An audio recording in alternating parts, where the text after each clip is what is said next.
notre communion avec Dieu. J'aimerais lire un passage qui se trouve dans l'évangile de Matthieu, chapitre 26, verset 40. Il est question de Jésus. Il est écrit « Et il vint vers les disciples qu'il trouva endormis, et il dit à Pierre, « Vous n'avez donc pu veiller 1 heure avec moi ?» Malheureusement, il arrive que, chez certains chrétiens, la communion avec Dieu ne ressemble plus qu'à une simple visite furtive. Le rendez-vous quotidien avec Dieu n'est plus à l'ordre du jour. Pour quelles raisons ? Elles sont multiples certainement. En tout cas, le constat d'échec est là.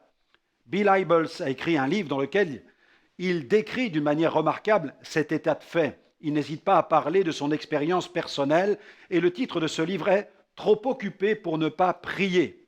Oui, vous avez bien lu, il n'y a pas d'erreur. Sommes-nous trop occupés pour prier ?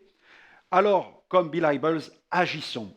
Vous pensiez peut-être que vous étiez seul à connaître cette difficulté. Détrompez-vous. Passer un moment avec Dieu est un défi que chaque chrétien doit relever tous les jours.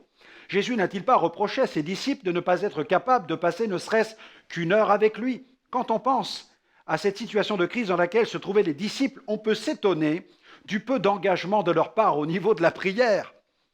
Facile de critiquer, me direz-vous. Oui, mais soyons honnêtes, nous n'aurions certainement pas été meilleurs qu'eux. Jésus s'était retiré à l'écart pour prier car il savait que l'heure des ténèbres avait sonné et que le moment où il devait mourir approchait. Il avait pris quelques disciples avec lui pour qu'ils se fortifient ensemble dans la prière. Alors, à quelque distance de ses disciples, Jésus se mit à intercéder avec larmes. L'angoisse s'empara à un tel point de Jésus que sa sueur devint même comme des grumeaux de sang.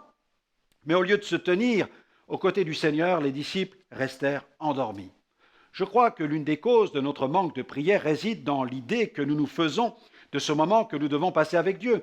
Il se peut que nous nous mettions la barre si haute que nous baissons les bras avant même d'avoir commencé. Dans bon nombre de religions, les adeptes disposent de moments dans la journée au cours desquels ils doivent se tourner vers leur Dieu. Ils doivent adopter une certaine position, ils élèvent une prière et c'est fini.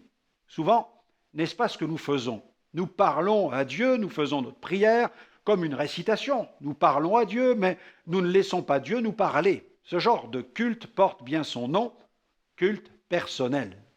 Sans faire de mauvais jeu de mots, nous pourrions l'appeler culte à sens unique, car où est la communion ? Où est la relation avec Dieu ? J'aimerais vous recommander cette prière aujourd'hui.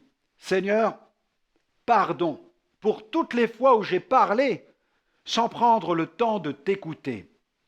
J'aurais évité certainement beaucoup d'erreurs. Merci de m'aider à avoir cette discipline de l'écoute afin de comprendre ta volonté pour ma vie.